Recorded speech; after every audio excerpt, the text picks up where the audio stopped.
One and all, and thanks so much, Rohit and Anand, for having me here. That's the topic that's been given to me. Basically, I had a look at the dictionary to understand what exactly it meant. Seems it's made for a particular user or customer. You heard of bespoke suits, kitchens, etc. I did not really know what is this customized surgeon. This was not my choice, but basically this was a topic given by this guy who's most often seen in bespoke suits. So basically I had to take it up and do justice in a way it's possible. Actually, I became a bespoke surgeon by accident. It was almost 30 years back then when I established my practice in a small city of Coimbatore. And the district collector over there came to know there's this young man who has come in who operates under a microscope. That was a novelty in those days. And his mother had a minus 20 diopters in both eyes. She came and got operated 8 weeks apart between the two eyes. I just did a intracapsular cataract extraction with 5 sutures and just left her a faking. And 3 months later, she was ecstatic. She said, I never seen anything like this at any point of time. This guy has magic in his hands. I'm seeing the most wonderful vision I ever had. A long time I just could not understand what did I do, but anyway I basked in glory for some time. Thankfully these collectors don't stay in the same place for long, so he went away, so I don't know what happened to her retina, but that was my first experience of accidental customized surgery that I did. But then I've always believed that differentiating your practice is extremely important. All of you will agree those girls in the front are pretty, but the one you are going to remember is the one over here. Not that she needs any magnification. And so basically, I've always felt that you need to differentiate yourself. And one of the ways I thought as an anterior segment surgeon, I need to differentiate myself, is to promise spectacle independence, whether it's in cataract surgery or in refractive surgery. Because every time I prescribe glasses, whether it's for a 10-year-old going for his first pair of glasses, a 42-year-old going for his first presbyopic glasses, or a 65-year-old getting a PMMA lens and giving glasses, there is a tinge of disappointment. Actually, I had monovision, not that I had LASIK done, minus 1.25. For a long time, I could stay without glasses. Right now, I just left it on the desk just because I didn't want to be seen wearing glasses.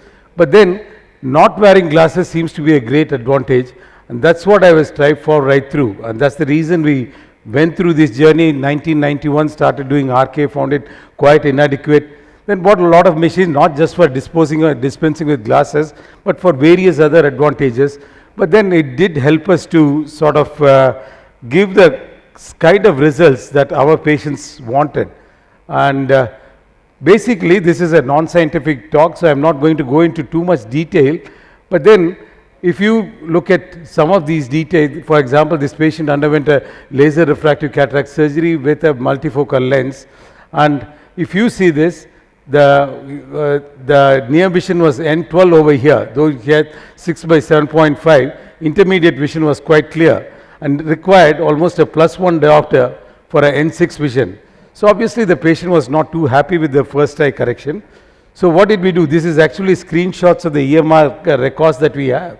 So basically this is what the plan was, that is we put a Technis +4 diopter in the other eye, and this is something that I have been doing quite routinely. I think the second eye surgery essentially offers us a second chance to optimize the kind of results that these patients enjoy. So that's the reason that whether it's a Symphony or a low diopter ad multifocal, which also we use for the quality of vision that it offers, maybe attending the second eye with another lens does ensure that you get better results. If you look at the second situation like this, again a multifocal intraocular lens done, and the patient was quite happy with the distant vision, the intermediate vision, but then over here the near vision was N8, not the N12, and needed a +0.5 diopters over here. So what do I do in this case? I usually always counsel for bilateral surgery, give about 2 weeks time in between, so that we can exactly evaluate the kind of vision that the patient is having in the first eye. And this was the plan for this patient, where we decided to go ahead and target a -0.75 diopters for the left eye. because use the same lens, use the Symphony Toric was what was being used. I used a lot of other multifocals also. But then in this case, even though the patient might end up with a 6/9 vision in the other eye, I was sure that she is going to have 6/6 in the other, in the second eye. Bilaterally implanted, this patient is going to do well. The other thing I constantly keep telling my optometrist is not to look for trouble when there is no trouble. For example, this is a patient, this could as well be a refractive surgery patient. Actually quite happy, walked in with 6/9 vision in both eyes, N6 vision.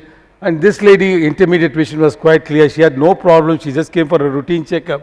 She did a very careful refraction, minus 0.25, minus 0.75, 90, all that stuff, and 6/6. And gave the patient an impression that there is some problem in the eye.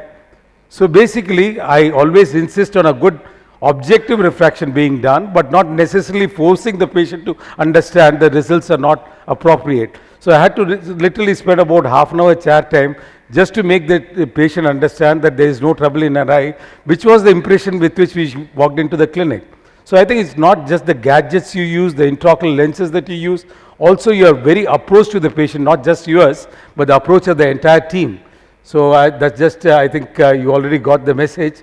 So I think 6/6 happy is more important. 6 by happy is much more important than 6/6 or 6/9, which all of us know. It's not that we do not address inappropriate outcomes, whether it's transepithelial PRK for a residual error, or whether it's a sulcoflex lens, or whether it's repositioning of the toric intraocular lens. The moment the patient is unhappy with the outcome, I think it's better that you accept it and try to address it. The same minus 0.5, if the patient has himself or herself complained about it and wanted something to be done, definitely 3 months later, if there's adequate corneal thickness, I would have gone ahead and addressed that. So extremely important that when you use expensive technology like this, that you always aim for optimized results, and I think that's something that's achievable most often once you examine these patients quite adequately before doing it. And power of experience. You know, a gentleman like this usually is quite happy reading, but has some problems of glare and halos.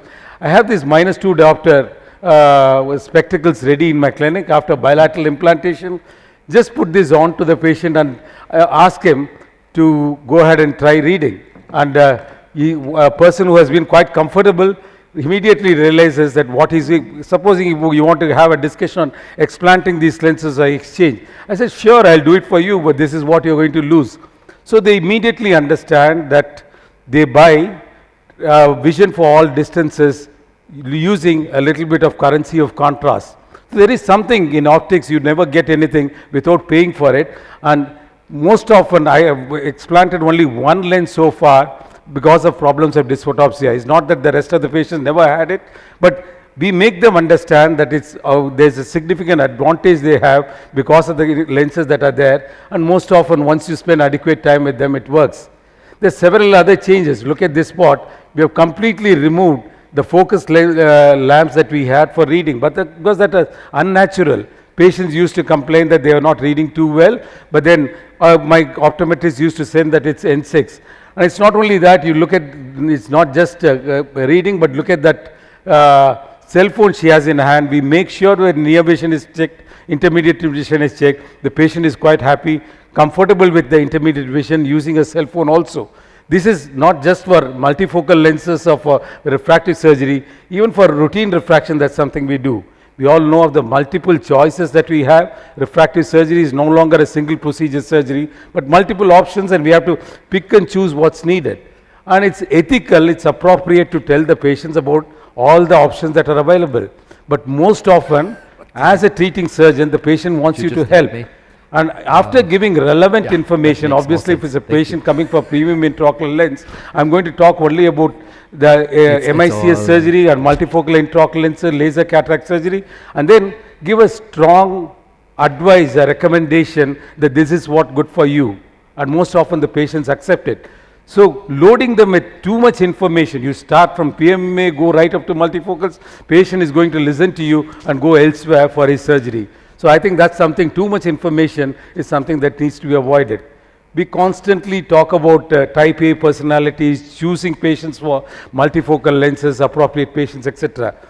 Do not underestimate the kind of damage a lady like this can do. say basically, I have often found that high-end politicians, others, I mean, successful businessmen, even if they have a problem, do not want to discuss about it because they never want to let the society know that they made a wrong choice, whether it's be the wife or the car or the spectacles. So basically, what they say, this lady is going to be constantly talking to everyone she meets that my eyes were much better before surgery, now I have irritation, discomfort, etc. Obviously, we all know about the preoperative workup and avoiding dry eyes. But what most importantly has changed for me is I have realized that as far as postoperative medication is concerned, less is more. It's just 2 weeks of steroids, and after that it's without any preservatives. 4 weeks of NSAIDs, which have purite as a preservative, and lots of carboxymethyl cellulose lubricants. And not that I never faced this kind of a problem, but it significantly come down. So I think doing the appropriate thing, even post-operatively, is extremely important. And then often you get postings like this: a 22-year-old lady, significant refractive error, inadequate corneal thickness, inadequate for ICL. Should I go for a clear lens extraction? I think there's something we need to understand, that we need to learn to say no. We have not come here with a promise that we are going to address each and every refractive error that comes to us.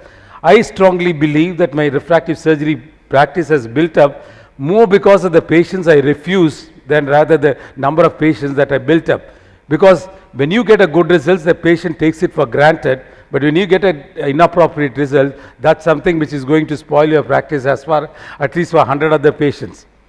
And I think this is perhaps the most important slide in my presentation, in the sense, and I often repeat this, many of you might have seen this, when a patient comes to you with a complaint, it's most often an observation. It's not that they come to fight with you. As far as you respond positively, agree with them, tell them that you understand the problem, empathize with them, they often go back happy. When a patient with multifocals comes to me complaining of glare and halos, I do not immediately jump at them and say, turn aggressive and say, why the hell are you complaining? I told you about this before the surgery itself. I tell them, are you seeing glare and halos? That's great. That means the lens is working in your eyes. So get the other eye done, it might go off, and most often it actually works. And then I'm also, I think I have made the right decisions. CK is something which was presented to me, conductive keratoplasty boxes kept as an experimental model. 3 months, the results were not appropriate. Whatever little effect we got went away. Actually, the company had used to sell this machine to another competitor who practices nearby, telling that Dr. Ramurthy already has bought this machine. The queues of presbyopia lining up over there. I think they gave it to me on a trial basis just so that they could sell the machine to the other guy.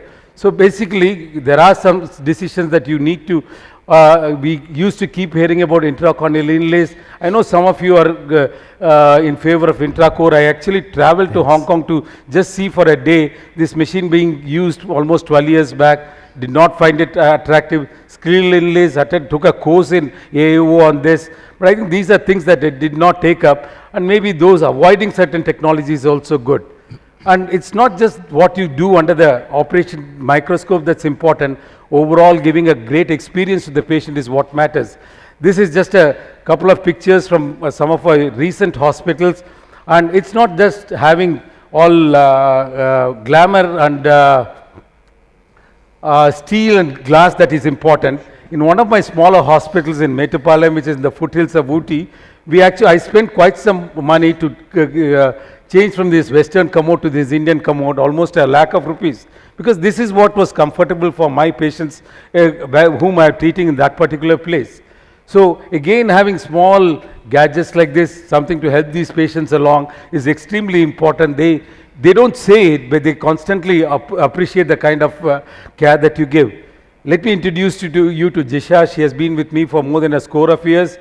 Not very smart, can't speak too much of English, but then she delivers the kind of compassionate care that an elderly patient who comes to me, who comes to my treatment, to my specific clinic. So I think having the appropriate personnel dealing with the kind of problems that the patients have is most important. And we have recently opened a branch in Kerala. We do quite a few Arab patients, and we have a Spartan room like this with just a carpet over there, and they appreciate this. For them, praying 5 times a day is most important. offering a facility for doing that is something which is extremely important. I think bespoke surgeon, it's not bespoke surgeon, but it's a bespoke process that we are aiming at. I'll finish off with this last experience. This is a patient I operated just about a couple of weeks back. As you can see over here, there's almost a spacing of about 2.5 feet. He has severe kyphoscoliosis and he wanted a laser cataract surgery done. And you can see the amount of distance that's there. He had actually visited 3 other hospitals and been refused surgery. And basically what we did was, the idea was the patient was like this. So we had to tilt him like this, lift up his legs so that his head comes down. We initially had a few sisters, quite a bulky man, extremely cooperative man. And but I lost suction just because there was movement. Finally, we placed him like this, kept a stool like some right from his backside. We had to lift it up. Finally, we could reposition him, and then you can, as you can see over here, I had to do some gymnastics and complete the surgery. Surgery took me almost 1 hour, where normally I could have done about 6 patients. But the gleam of the gratitude in the patient's eye was just enough for me. We didn't charge him anything extra, but obviously the fact that we had a satisfied patient at the end of the day was what mattered most to me. I think we all understand that the requirements of our patients, the expectations of a patient are completely different. Each one wants something more. But as surgeons of the third millennium, we owe it to them to essentially tailor-make our process to suit each and every patient, so that at the end of the day, we give an experience which knocks their socks off, whether it be the patient or the attender. Thank you so much. Thank you, sir.